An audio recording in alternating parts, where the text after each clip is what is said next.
Good morning, Joy-Nostalg, and welcome to another Forward Friday. Now, as you all know, the theme for this month is Christude. And based on the recent webinars, we've talked about the spiritual aspect, the psychological aspect, and what knowledge we need to learn in order to be like Christ to other people. However, we still need to answer one question. How do we actively live out Christude when we all know Christude is actually an acronym for many other values? So for today, we are blessed to have someone very familiar to us, a friend of Joy-Nostalg. So our speaker has been giving webinars for the past few weeks and months to us. She's a good friend of our GO. I'd like to introduce to you Coach Tzarina Saldana. Good morning, Coach Ai. Good morning, Jello, and thank you for inviting me again. Let me just try to open my camera.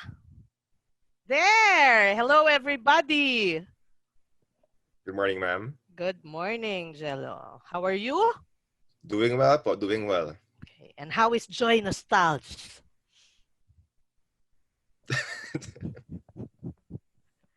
Okay, I hope everybody is safe and healthy as of the moment. How many participants am I looking at? So far, ma'am, in total, we are around 45 and climbing.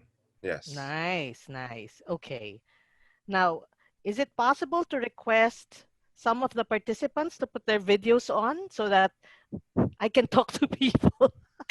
Oh, okay, okay. If that's fine with everybody, at least for those whose Wi-Fi connections are Okay. good enough or stable enough to support video. I understand the other people may not have very stable connections, and Right. that's why the video would have to be turned off. I totally understand that. Okay. So, is it okay for me to start screen sharing, Jello?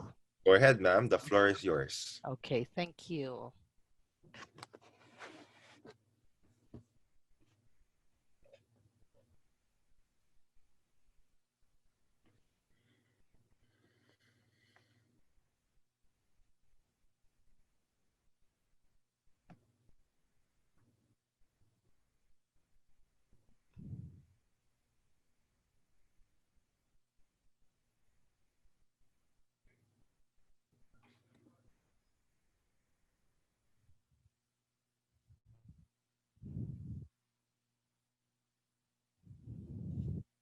Okay, can everybody see my slide? Yes, ma'am. Okay, all right. So let's begin. Let's begin. Okay, so again, good morning, Joy-Nostalg, and thank you for inviting me again. But this time to talk about not just one value, not just two values, but the entire enchilada. All right, it's the Christude values as a whole, because I believe this is your anniversary month, and thank you very much for continuously asking me back. Okay, it seems to me that I still have a message to share with the Joy Nostalg family. And, I am always excited to speak to Joy Nostalg because it's not every day that I meet an organization which values center on Christ, which values center on um, really living out your lives, not just your work lives, but also your personal lives in a set of values that is Christ centered. And I'm very happy about that. When I read, the, you know, or when I read the manifesto of Christ should, I noticed that Christ should is usually a concept. It's a value. It's a noun. But since my job today, it's Forward Fridays, means I'm your action coach today, the title of my presentation is Christ should is a verb. It's a verb. What does that mean? What's a verb? What's a verb ba? Diba? Verb means, verb is a what? Let's go to the next slide. Verb is an action. It's an action that describes movement. It's a what's this? A part of speech that describes action, movement, state, or condition. Therefore, if I say that Christ is a verb, then that means Christ should be put in action. I like the introduction of Jello when he was saying that you have talked about how to be mentally prepared, psychologically prepared, and also, of course, spiritually prepared. Now I'm going to give you the most practical application of Christhood. In fact, some of my tips for you this morning would be so simple. And some of you might even say, nagawa ko na yan. I've always been doing that. But let's see. Let's see. Let's give me 30 minutes of your time this morning, and let's try to see the practical application of Christhood. Okay? All right. So let's begin. Meet Roger Barrister. Yes. Do you know Roger Barrister? I'm sure maybe 95% or even 99% would tell me, who's that? Okay. Roger Barrister, is one track and field athlete, not too popular, really. He wasn't one of the greatest. He wasn't like the fastest man. And this was like in the 1950s. Okay? But there was one thing that Roger Barrister was known for, and I'm going to tell you what that is. You see, until May of 1954, in the track and field, uh, sport, nobody has run 1 mile in under 4 minutes. Wala pang gumagawa niyan. Okay? So si Roger Barrister on May 6, I think May 6, 1954, it was even a bad weather. There was like a track meet, and he even told his parents. He said, "Wag na kayo manood. Don't come anymore. The weather isn't exactly great. I may not run, very well. So wag na." Sabi niya sa parents niya. But of course, ever supportive parents, pumunta pa din. And on that fateful day, as Roger Barrister was running, he saw the finish line, crossed it, and the commentator was shouting the microphone, and he was saying Roger Barrister was able to cross the finish line at 3 minutes 59.2 seconds. Suddenly, really creating a world record. So you're gonna tell me, so anong connection sa Christhood ni Roger Barrister? Sandali lang. Intro pa lang yun. This is actually the real story. I want to tell you that Roger Barrister just established the world record for the 4-minute mile. Okay? So what is the continuation, part 2 of the story? After only 46 days, Lundy, an Australian, beat his record. He was able to beat his record with 3 minutes and 57 seconds. Ang bilis na wala ng world record ni Roger Barrister. Now, I want you to take a look at the screen right now. Lundy is the one in the red, and Roger Barrister is the one in the yellow. So, in August of the same year, they met again. Now they're competitors kasi medyo na-break yung record, no? So medyo bitter si Roger Barrister. They met at the British and Commonwealth meet, no? It's a competition. And if you notice at the final lap, Landy was in the lead. And Roger Barrister is trying his very best, no? If you take a look at the positioning, Roger Barrister is parang to the left of Landy, right? Now, what happens next is the one that is crucial. Look at that picture. Landy suddenly looked to his left kasi hinahanap niya kung nasan si Roger Barrister kung malapit na. That split second, Roger Barrister passed on his right. And what happened after that split second when Landy shifted his gaze from the finish line, remember final na to, finish line, to look back, what happened? There you go. Roger Barrister run past Lundy and won the game. Split second of shifting your gaze. This episode was so epic that in Vancouver, Canada, they even built a bronze statue not of Roger Barrister, not just of Landy, but of the moment that Landy shifted his gaze. Why am I telling you this? Because this is first the foremost foundation of what we're going to talk about. You've got to what? You've got to keep your eyes on the prize. 1 second. 1 second. You remember in the Bible, yung wife ni Lot, di ba sabi, don't look back?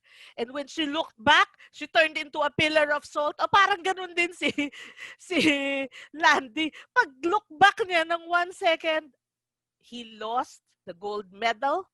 And look, this became a statue that will forever remind him, keep your eyes on the prize. Why am I saying this as the foundation? Because in Christude, you have got to put all your efforts, doing all the steps towards your lighthouse, towards your goal. Ano ba yung goal ng Joy-Nostalg? Ano ba yung gusto nyo mangyari? Maybe it's the vision, the mission, maybe it's the targets that you've set forth, you've put on paper during your planning. All your efforts, my dear friends, through Christude, you will be able to reach your goal. Pero, ano nga yung gagawin, coach? Okay, I am mentally, psychologically, I am mentally and psychologically prepared. I'm spiritually prepared. Now, how do I practice Christude? Let's look at this. Let's begin with C, commitment. So I'm going to turn the noun into a verb, okay? And I'm going to give you tips on how you actually implement commitment. Let's begin with say yes, mean yes. If you notice, my verbs are in red, okay? So it's action. When you say yes to something, please make sure that you will deliver. Please make sure that you're totally committed 100%, not 98, not 99.9%, but 100%. If you say yes. So kung hindi kayo sigurado, please air out your concern. But say yes and mean it and do it. That cool? Great. Let's go now to the second one. Deliver on time. You are a service company. You have products also. You have houses. When you tell the clients, we're going to deliver this on this time, we're going to do this service this time, I'm going to submit that report this time, the commitment is there because you said yes and now you've got to deliver. Easy? Ha! Isipin nyo I am going to, this is the type of talk where bato-bato sa langit, tamaan sa pool. Because you're gonna say, I know this person who said yes but did not deliver on time.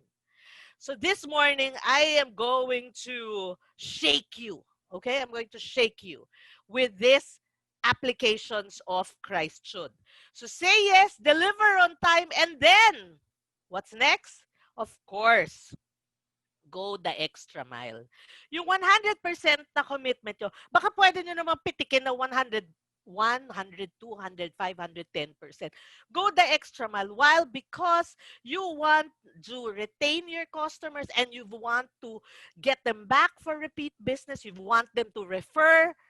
And in the workplace, for those of you who are not in sales, go the extra mile. Show your boss that you're doing extra, and that will be truly appreciated. And you are showing that you are totally committed. You are committing and really applying the value of commitment. All right, let's go to H.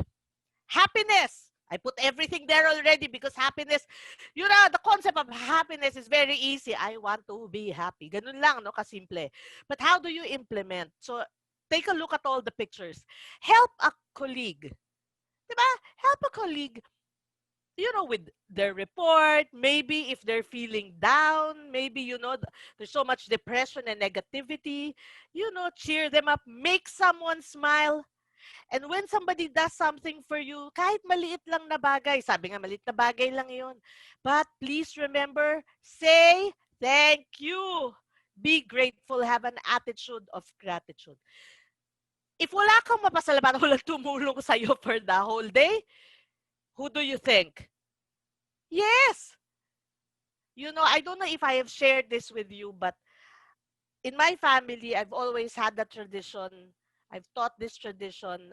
We've implemented this tradition in the family that every morning, when you wake up, part of your morning prayers would include thanking God for maybe what has happened yesterday, thanking God for what will happen today. Kumbaga, forward thinking ka na, no? Thanking God that you actually woke up with everything that's happening right now. Sasabihin mo, may dahilan pa ba to thank God? Yes! Because one, a lot of us are still healthy. For those of you who had the challenge and got affected, you're still here. Thank God. You opened your eyes. That's my prayer every night. God, open my eyes bukas, please. Give me a chance to live another day in this beautiful gift of life that you gave me. Make someone happy. Make someone happy. Okay. Next. So after happiness, we have R. Respect. I love respect because respect is both a noun and a verb. But how do you show respect? I'll tell you how. Number one. Ayan na! Ang daming tatamaan. Come on time! So when the webinar or whatever sessions you have says it's gonna start at 9, start at 9. If it says our meeting is at 1 o'clock, be there 1 o'clock. Lalo na naka-work from home, Zoom na nga lang eh. Zoom na lang. So what does that mean?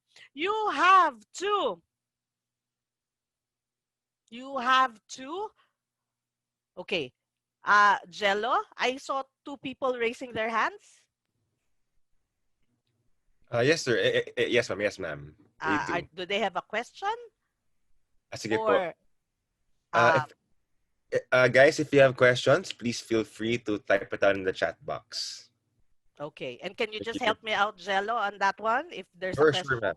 Sure, ma'am. Okay. Thank you. Thank you. Okay. Because it popped on my screen. Okay. So, um, where was I? Okay, so come on time, okay? Come on time. Especially work from home. Okay, nalalate na nga tayo nung physically pumapasok tayo. Ngayon pa na work from home, you're just gonna click on the computer. So please come on time. Number two, listen. When somebody's presenting, when somebody's reporting, when somebody's giving or sharing an idea, please listen. Sabi ni Stephen Covey, the problem with communication is we listen to reply. We do not listen to understand. That is why we have two ears and one mouth, so that we listen more. Got that? That shows respect. And of course, you need to respect authority. Management is there, your bosses are there for a reason. Isipin nyo, hindi ko nga type yung boss ko eh. And respect is earned, coach. Respect is earned. True naman. That's the boss's problem. He needs to earn your respect. But because you are in that position where you have a big boss, it's your job to respect because he has the title. So you have to respect authority. Okay? The topic of whether the boss has earned your respect, that's on leadership. Sa ibang sa ibang seminar 'yon. Okay? I think I'm going to do a hopefully I still do that seminar, Be Real for the leaders, because that's where I teach the bosses, the managers, the future managers, that you really need to earn respect. Because if you have the title and people respect you because of the title, that's only called positional leadership. Okay? But as I've said, from your position, you've got to be able to respect authority. Okay, what's next? The next one is integrity. You have to be honest in all your dealings. Be is an auxiliary verb. It defines or describes a state. So be honest, be fair, and please protect the brand. You are brand ambassadors for Joy-Nostalg. Dala-dala nyo yan once you wear the ID. Even when you're at home, you should have that mindset. Hey, I'm a Joy-Nostalg ambassador. Everything that I do, I have to be honest and I have to be fair with the clients. I have to be fair with my colleagues. And I carry the brand with pride. That shows your integrity. Okay? Jello, are we good? Or am I supposed to answer some questions at this point? We're good, ma'am. We're good. No Okay. questions yet, ma'am. All right. All right. We are halfway. Letter S. Tama ba? C-H-R-I-S. Correct. Halfway. Number 5. S is simplicity. I like this. I really like this value. No? Why? Kasi this pandemic, these things that are happening, this is what I call, I told you in the previous talk, the better normal already. But it has pulled us to the ground. Binabaho tayo sa lupa, no? We are asked to simplify. We are asked to live a simpler life in the service of others. Let's see how to be simple. Follow the rules. Sa sobrang simple ng rules, napakasimple na lang for everybody. And when I was writing this, I said, I gotta insert this message because I need you. I think there are about 300, 400 employees of Joy-Nostalg. Times, sabihin mo ng 4 people in the family. So what? 1,600 plus, and then, exponential, di ba? You have word of mouth yan. Just follow the rules. Ang simple lang ng rules these days, right? Wear a mask, wear a face shield, wash your hands, alcohol, and 1 meter distancing. Just 5. Diba? Follow the rules. And yet, hirap na hirap pa tayo. The rules are so simple. You just have to follow them. What else? Go back to basics. This is how we have simplified. Go back to basics. I think I've made several mentions during my YouTube video about decluttering. Kasi tinignan ko yung cabinet ko, yung aking closet. Pagbukas ko, 6 months na tayo na nagkakagulo ng lockdown. And we're always, and before, we would want the designer clothes. We want to eat at fancy restaurants. Please, what the world is asking us, to go back to basics. Food, clothing, shelter, Of course, there's money, save on, hang on to money, go back to basics. We're asked to simplify our lives. You know, if you're familiar with Mother Teresa, she's really more called Mother Teresa, but she's a saint now, no? Saint Teresa. Dalawa lang yung abito niya. Dalawa lang yung abito niya, no? Yung isang suot niya, one the dress that she's wearing, and the other one which she washed, the one that she used yesterday, and she washed and hung to dry, kasi yun nasusuotin naman niya bukas. Ganun lang siya. Ganun lang kasimple. 'Di ba? Go back to basics. Next. I organize your workspace. You know, I also run several companies. I've been part of the corporate life for about 25 years. And sa akin yung pinaka ano ka ba, pet peeve, yung ang gulo ng table ng isang employee. Yung, naku, madami yung tatama. Huwag kayong magagalit sa akin. Yung may mga staff toy, may salamin, may mirror, damakmak na ballpen, puro papel, puro files, puro pictures. You know, the Japanese has taught us to be minimalists. Tawag dyan 5S. Uh, I don't know if you guys already have had the training for 5S. To. Maybe I can put it up in one of my videos. 5S is the ability to simplify, to declutter your workspace, because the Japanese believe that the cleaner your workspace, the energy that the energy, comes in much faster. The ideas come in much faster because less clutter. In fact, ang suggestion nga ng 5S, at the end of the day, there are only 5 things on your table, my dear friends. 5 things that you leave on your table. Tapos the rest are inside the mobile pedestals. Diba, may drawers tayo. Meron tayong parang organizer sa ilalim ng ating tables. So, only 5 things. Kaya ba? Naku, ewan ko. Tignan natin. Let's see if you can organize your workspace. Also at home, ha? Work from home. You have to teach your children, yung mga nag-online school, you have to teach yourselves when you organize 5 things. Hindi, okay? I hear somebody. Okay. Okay. So, 5 things only, even at your workspace. Hindi pwedeng meron kang, you have your computer, you have your pen, and then meron ka dyang, ano ba, tostitos, meron kang dip, may coke ka dyan, may baso, ang gulo-gulo ng workspace. Organize your workspace. Alright? Alright, let's go to the next half. Tenacity. I talked about this last time. Sana nanood kayo, di ba? I said tenacity is grit. That's why I'm putting it all on the line. Hit your targets. That's non-negotiable eh. Because that is how the company will survive. So, sa mindset ninyo, ano ba nangyayari? Kailangan ng mindset, especially if the salespeople, is to still hit the target. Still hit it. Now, of course, things are harder, but do not give up. And if you look at the picture, the last picture, I said push.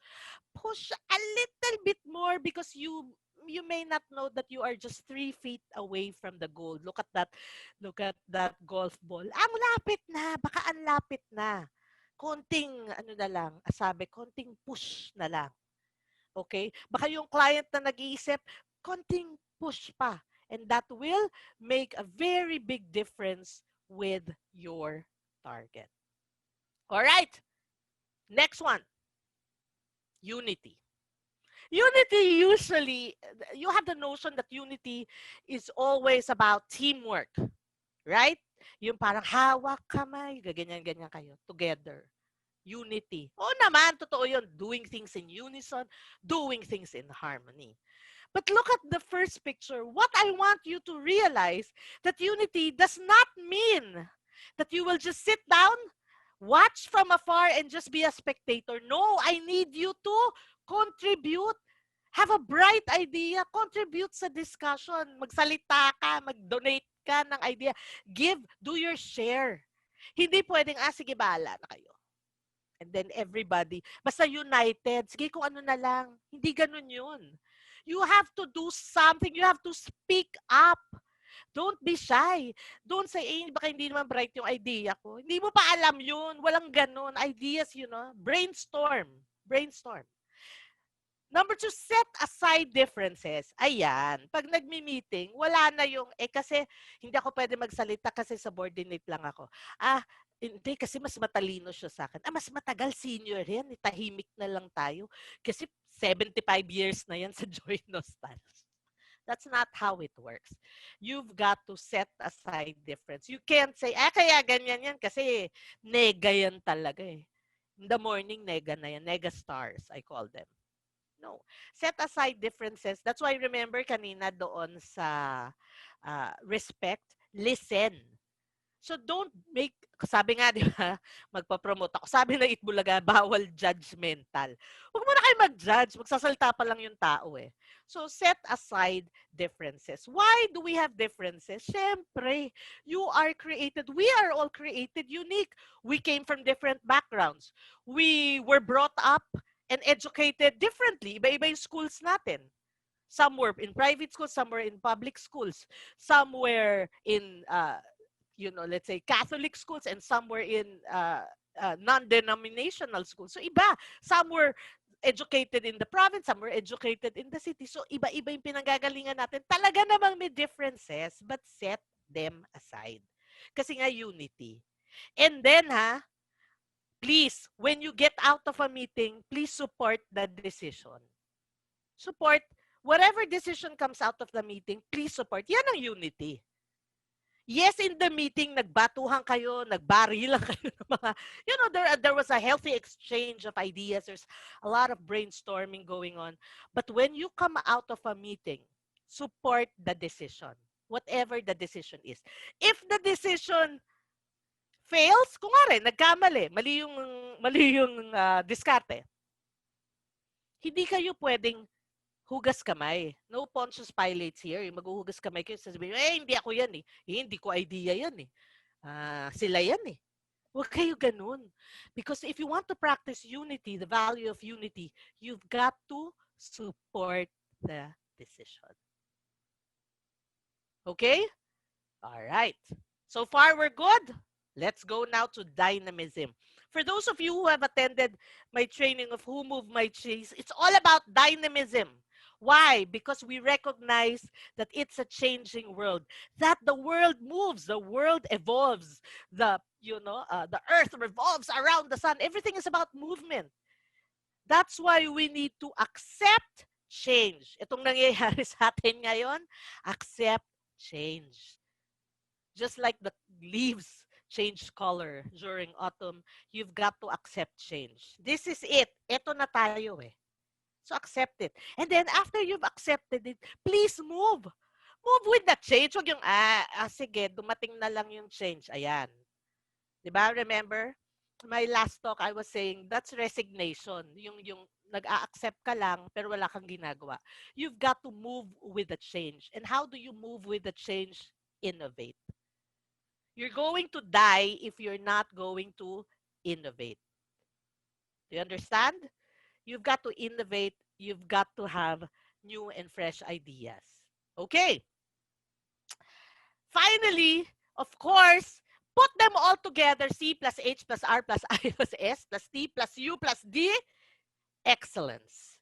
So all you have to do is make it a habit. How do you make it a habit? You have to do it for 30 days. Sabi to establish anything that you do, to make it a habit, you have to practice it for 30 days. Okay? But we'll talk about that later. Now, okay, I think I have 10, 20. Okay, I'm wrapping up already. You're gonna say, Coach TGS, ang hirap naman. Easy to say, hard to do. But yung iba naman, sasabihin, na ginagawa ko na yun, napakasimple. Kaya-kaya. Yung iba, di ba, ganon? So, dalawa, di ba? How do you know now that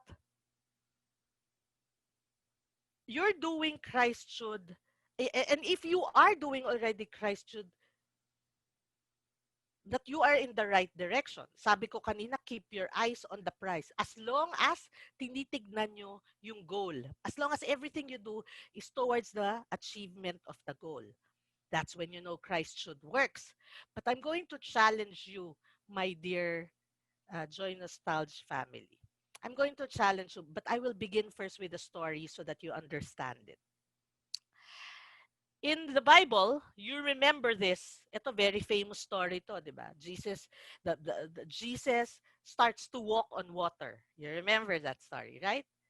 Si Peter, nasa boat siya, nakita niya si Jesus naglalakad sa water. I mean, I love Saint Peter, okay? He's my favorite saint, okay? Because he's so human.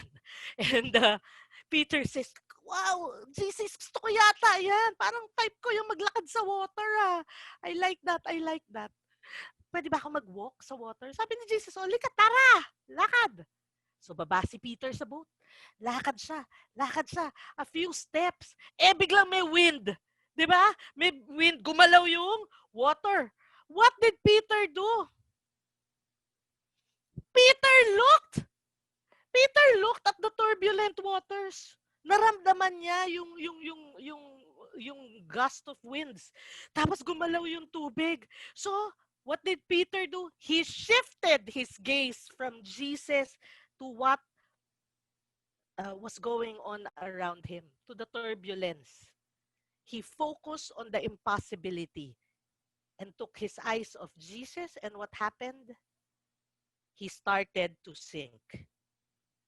Good thing Jesus extended his hand and full of compassion, pulled him up.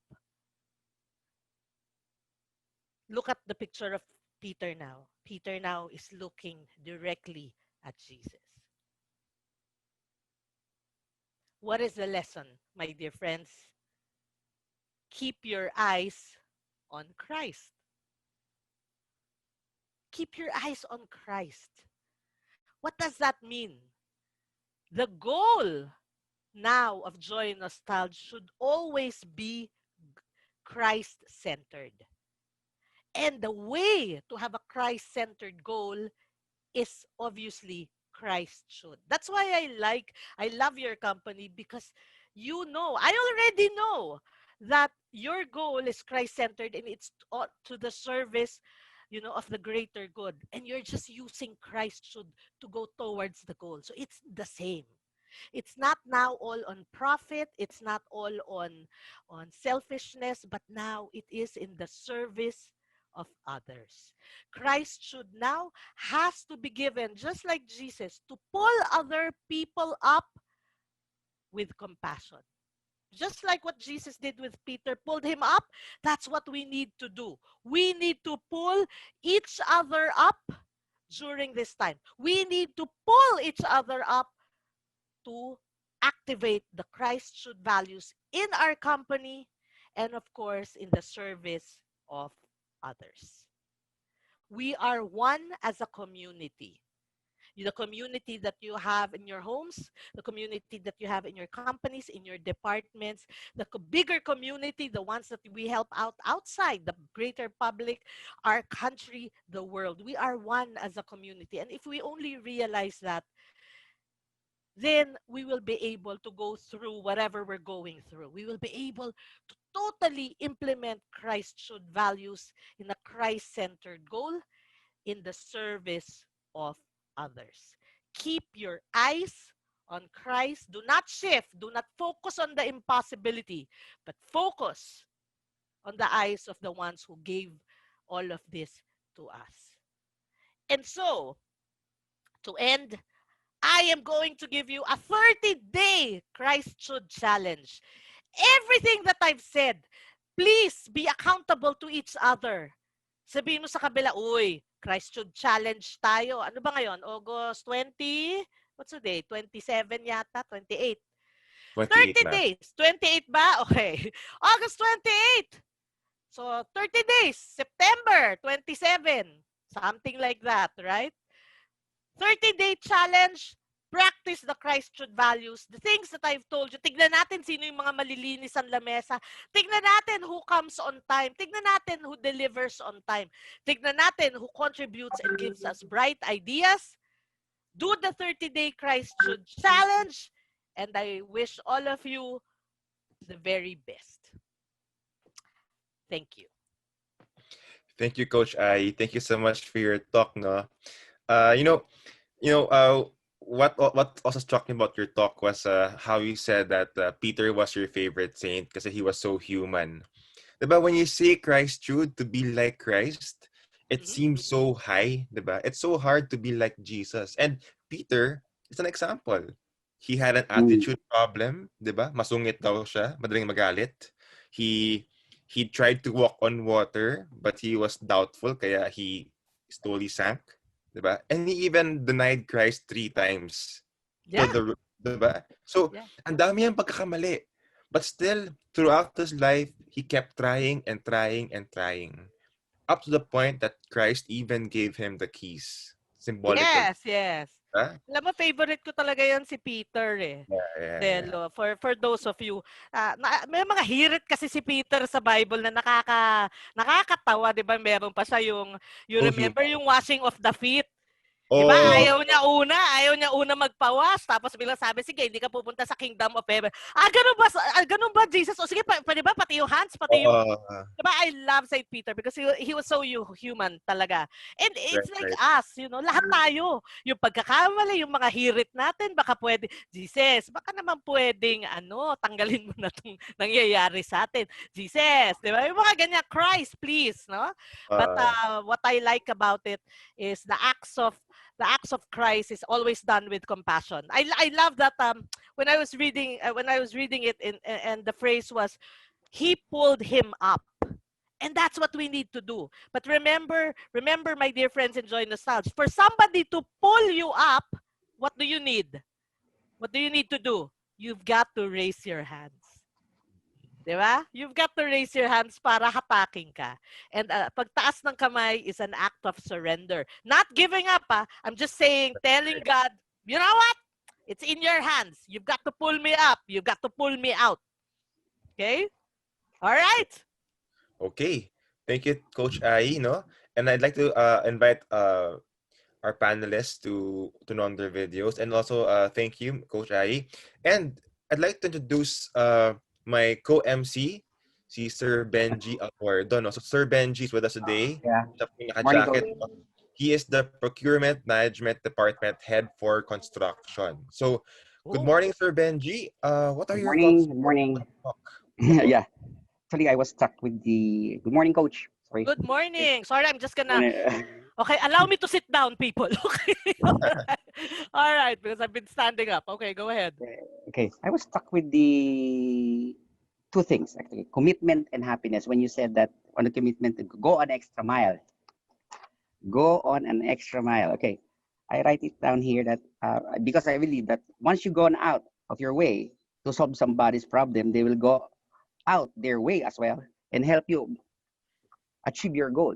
Mm-hmm. That's what I have got. Okay. Another thing is the happiness. Okay. Helping a colleague, make someone smile, say thank you to someone. That's what it said. And I believe that you will get all you want in life if you help enough others, people get what they want. That's what I stuck with. Agree. Actually, we always seek happiness, no, Sir Benji? Gusto natin tayo yung happy, be happy tayo, no? But I was thinking, yung happy kasi, okay, bumili ka na Starbucks, ngayong mga panahon to, di ba? Parang ay, saya-saya mo na. Pero hindi mababaw na happiness yun. What we are looking for is joy. No? Yes. It is the happiness the happiness that you feel when you help When you're others. other people. Yes, that's I believe too. That's genuine. That's it. Jello, let's go with the others. Yes, sir. So, Sir Benji, Thank who you, are Coach. our other guests for today? Okay, we have Carl Kusi. Hi. Carl, let's talk about Carl. Hi, good morning. Let me just introduce myself. I'm Carl Kusi from a digital manager under the communications management group.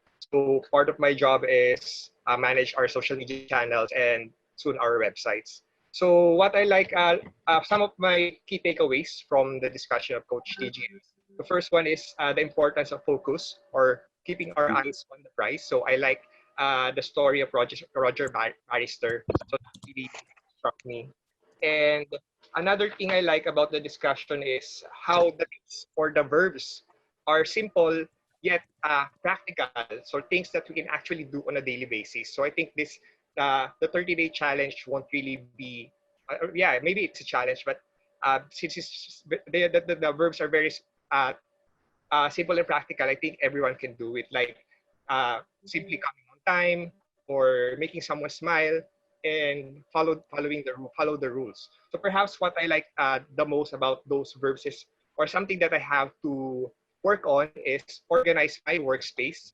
Currently, I'm in my room slash workspace, and everything here is a mess. If only you can see. That's why I have a virtual background here because everything is a mess. So yes, I think that's something that I should start practicing. I am actually aware or familiar with the 5S or Kaizen, but I don't practice. I haven't been practicing it lately. So maybe that's something that I can do. I think that will help me improve my productivity because with less distractions around me, so I can perform better and hit my targets or achieve my goals. And what else did I? Yeah, so I guess the and finally it's excellence is making it a habit. So this yeah, so it's easy to say, but it's hard to do. But I think if we start with the 30-day challenge, this is something that Christude is something that we can really embody. So by we should practice to embody Christude, we should really practice Christudes, and that's it. Okay. Thank you, Sir Thank you, Carl. Carl. Thank you very much for that, no? Have any comments, Coach Ai, on that? Well, yes, actually kaya ako nga yung challenge yung 5S tsaka organizing your workspace eh. Right.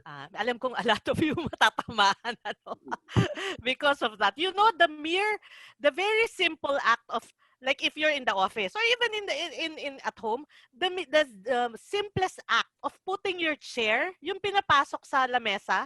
'Di ba when you leave, you stand up? Hindi yung pag tumayo ka, kala mo, iniwan mo na lang yung chair kung paano siya lumanding. But the simplest act of putting back your chair is actually already a form of practicing that value. 'Di ba? Of organizing your workspace. So sana Yes. you do that. Kasi para malinis. Okay, thank you, Coach. So, Sir Benji, who's next? Okay, let's go with the PDU guys. Let's go with Aldrich. So, si Aldrich Aldrich, Abala.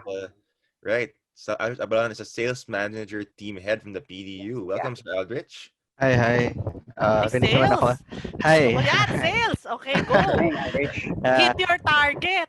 Yeah, actually, medyo close to the, striking close yung mga hitting the target, commitment, etc. Yeah. Tama-tama ba? O sige, No. okay lang. No excuses. Yeah, yung mga, daily basis namin yan.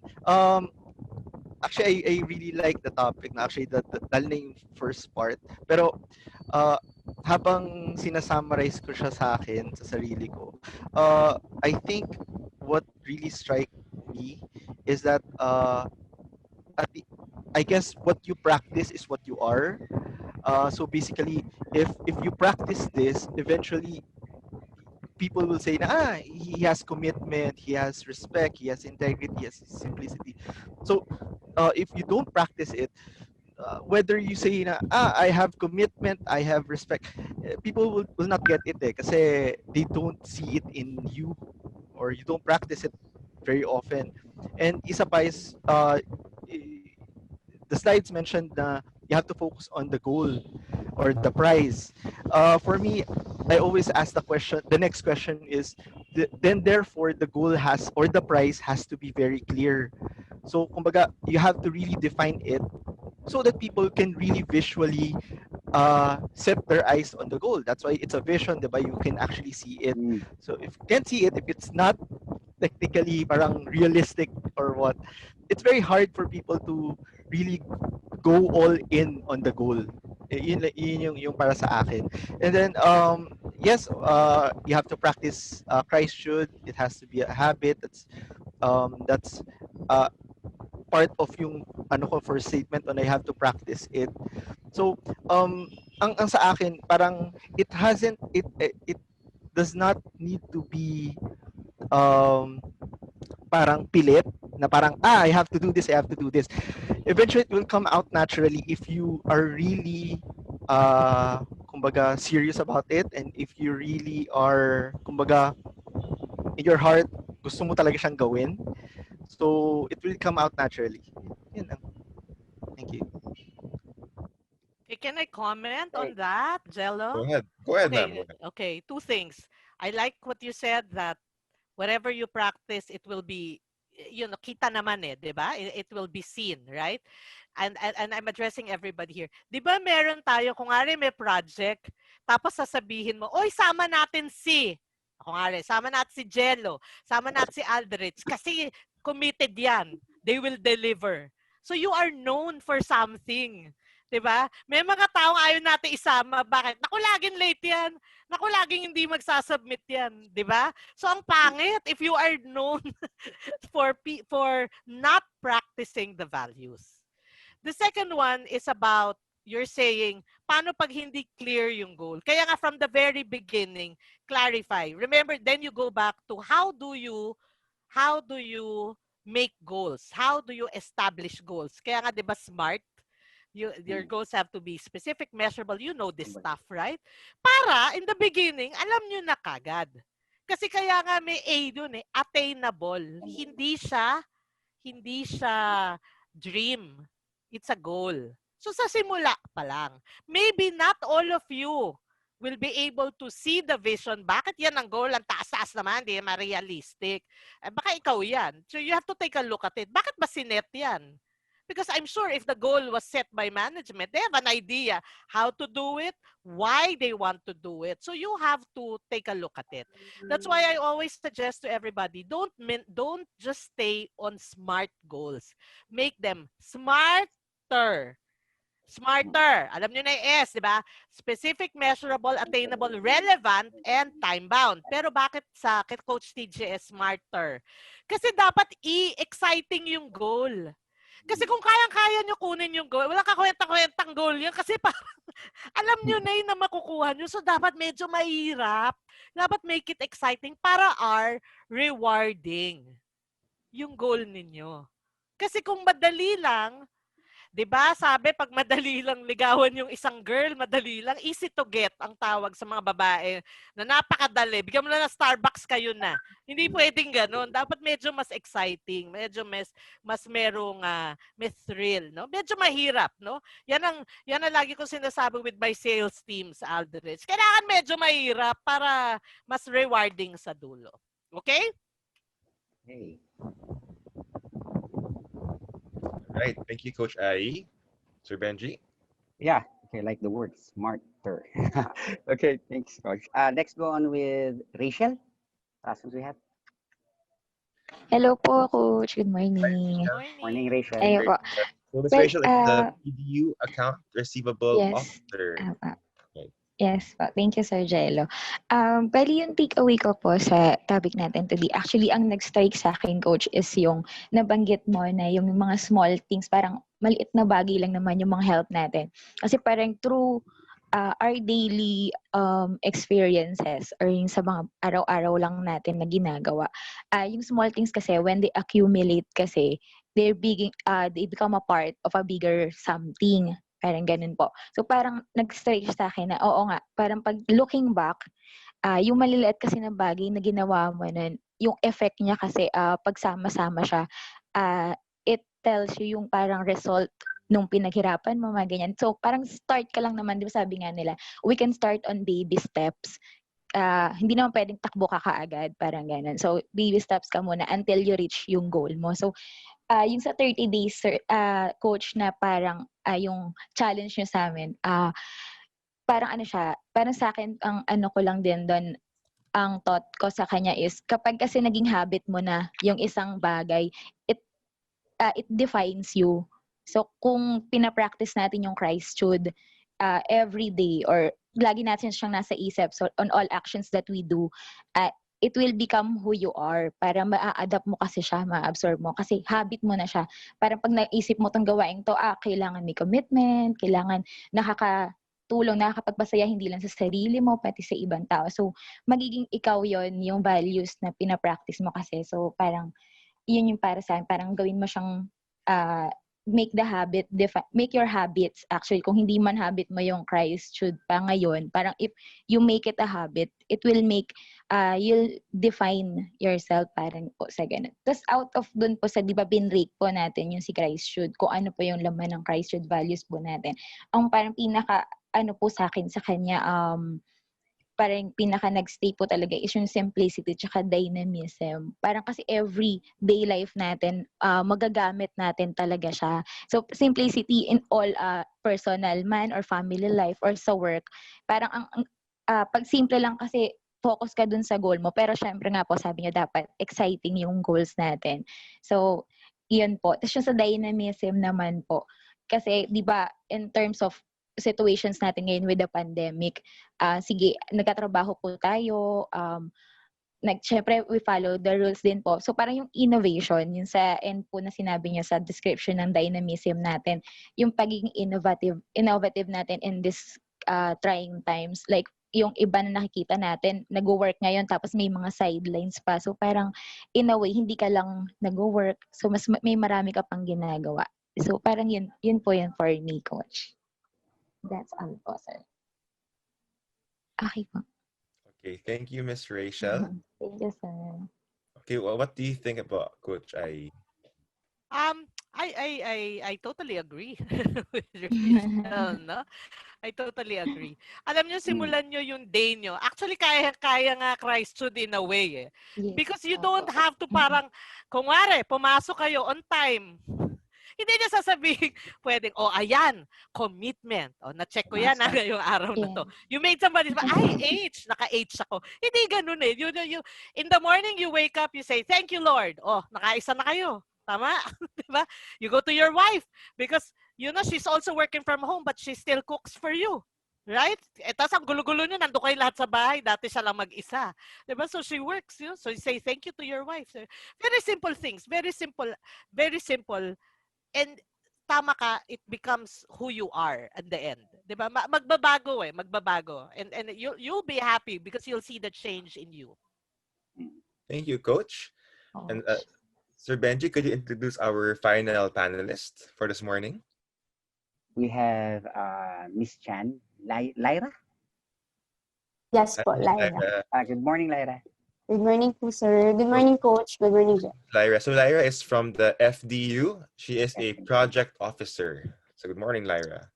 Okay, good morning, Coach. So, sa akin naman po, what strike me, siguro po i-base ko siya sa kung ano po yung nangyayari ngayon. So, yun nga, kami kasi we're working on the community. So, as of now, we know very risky na we stay in the community kung saan kami nag-work. So, I think yung pinaka nag-strike po sa akin dun sa Christude na values po na binigay ni Coach TGS is dynamism, simplicity, unity, and happiness po. Based po dun sa dynamism nga, yun nga, we need to accept the change kung ano po yung nangyayari ngayon. Kasi it's a global pandemic. So, hindi lang siya nangyayari sa Philippines, but it's a worldwide.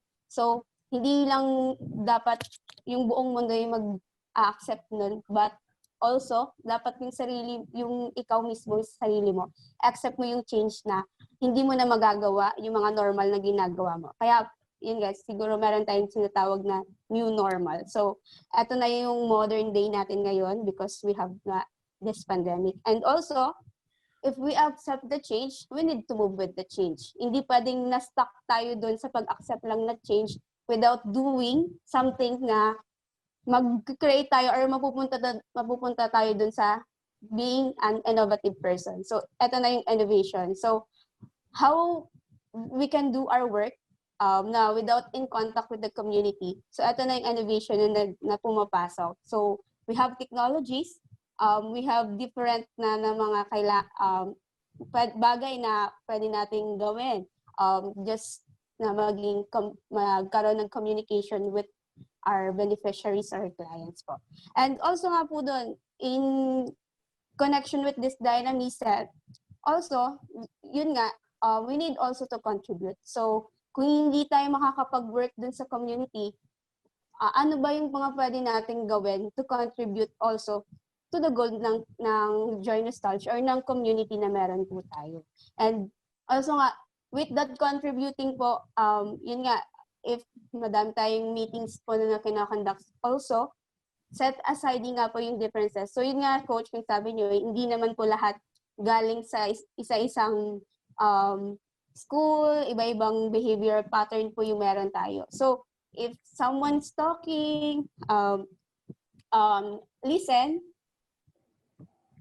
and also, i-support natin yung decision po na meron po sinagsasalita. So it's not always po na nasasabihin natin sa kanya na mali yan, hindi yan pwede, but we listen first, after that, kung mali man yung decision na yun, and then nga sabi niyo po, so hindi tayo dapat nagsisisihan. So, eto man, mali man or tama man yung decision, dapat po, united pa din tayo. And also, yun nga, simplicity, we need to go back to the basics. So, hindi lang pwede kung ano yung ginagawa natin dati, yun pa rin tayo ngayon. Kasi, we are adjusting po sa world na meron na tayo ngayon as a new normal. And also, sir, Coach, yung pinaka nag-start talaga sa akin is yung happiness. Yun nga, helping not just ourselves, but also others po. Our colleagues, not just our family. Kasi, yun nga, sabi niyo nga po, ito yung tumatak din na nasabi mo na nag-catch up din sa akin na we need to be grateful to have an attitude of gratitude. So yun. And also, with all of this po na nandito sa Christude, hindi natin pwedeng kalimutan na we put Christ at the center of our work po to achieve this goal na as a company and as a community. So yun. Thank you po. Thank you. Thank you. Thank you, Miss Lyra. You know, I worked with Miss Lyra and the other people from the foundation. I could say that what they do on a regular basis, on a daily basis, is really living out Christude. Not only do they overcome the odds, challenges of having to be on site and to wrestle with the constraints, the hindrances they have on site, no, with people, but they focus on really serving other people, training, molding the residents to be independent, to do things on their own, to adjust to community life. No? And I think everything Miss Lyra said was true. I was from the foundation before, so I can vouch for that. Miss Coach Ai, when I was listening to your talk, there was one word that really popped into mind, and that word was the magis, living out the magis. If you ask people from a Jesuit school, what does magis mean? In one sentence, they can say it's simply doing your best in everything you do. But more than that, magis means, if magis calls us to believe that everything we do, our work, our interactions, our responses, our reactions, everything we do must be offered to God and must glorify Christ. So if you believe that everything you do must give glory to God, then you must always seek ways to surpass your own limitations. How can you be more committed? How can you bring happiness more? How can you embody integrity, simplicity, tenacity, unity, dynamism? How can you live life with excellence? No? So if we do everything for the Lord, the rest will follow. The rest will follow. So in short, that's my take on Christude. No? And Coach Ai, do you have anything else to say to perhaps cap off this morning's program? Well, thank you. I love, I learned something from you, Jello, today about Magis. Kasi hindi ako Jesuit school eh. Apollinian ako. Okay. So, so I like that. So that's correct. That we were created for a purpose, no? Right. Perhaps the purpose really is to bring back the glory, no, to God. But He didn't create us out of ego. He doesn't need us eh. Diba? He's God eh, di ba? He doesn't need us to glorify. Napaka-egoistic naman. If you think of God as parang, I'm gonna create you and then you glorify me. Hindi ganun eh. That's not how He created us. He is love, di ba? He is love. God is love. And so, from out of that love, we were created. Di ba? Parang ganun yan. That's what I always tell everybody. Our life and our talents that God has given to us, that's His gift. But what we do of this life and of these talents is our gift to Him. So if you take a look at everyday things in your life, the smallest things, sabi nga, di ba, ni Rachel, yung mga maliliit na bagay lang, and you do it out of love, without even thinking, about the dogma, di ba, about the religion or about the spirituality, just doing it out of love. It's as simple as that, because sometimes we think of so many things, no? Parang kinoconnect natin. Pag nagbabasa ako sa Facebook, ang daming connection. Basta yung number na 2020, connected daw sa ganito. Lahat na lang, tinakot na lang tayo, kinuha sa Bible, ganyan. And I don't have anything against, except that parang, wag mo na kami takutin. Ano? Ito na yung mga nangyayaring ganyan. You know, very simple. You just sum up Christ. Kaya nga Christ eh. Center is Christ. Keep our eyes on Christ. That's why I started the story with being human. That's the Roger Barrister story. We keep our eyes on the prize. But we forget that the prize is actually Christ. Diba? This is just a temporary stopover. The ultimate prize is to really be with Christ, and so we keep our eyes on Christ. That's why that was the ending of this talk. That remember that do things out of love, and guess what? Love flows back to you. All right. Thanks, everybody. Okay, Cello. thank Thank you, you. Coach Ai. Okay. Thank you, Coach. Okay.